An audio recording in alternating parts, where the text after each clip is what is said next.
If you're trying to find your YouTube recap for 2025 but can't figure out where YouTube has placed it this year, don't worry. I'll show you two simple ways to check, even if it hasn't appeared on your account yet. First, keep in mind that YouTube recap doesn't roll out to everyone at the same time. Some users get access earlier while others receive it later.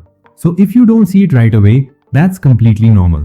The quickest method is to open a web browser on any device, whether it's an iPhone, Android phone, laptop, or desktop, and go to youtube.com/recap. If YouTube Recap 2025 is available for your account, it should load instantly.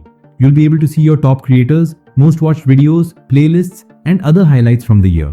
If that page doesn't load anything or appears empty, try the second method. Open the YouTube app on your phone and tap the U tab in the bottom right corner. Usually, YouTube displays a large banner at the top that says something like "Your Recap 2025 is here" or "See your recap." Tap on that banner and your recap will open immediately. If you don't see the banner yet, that's okay. YouTube releases the recap gradually, so check back later today or sometime this week and it should appear. Those are the two easiest ways to access your YouTube recap for 2025. If this helped, consider leaving a like, and if you're new here, feel free to subscribe for more quick and simple tutorials. See you in the next one.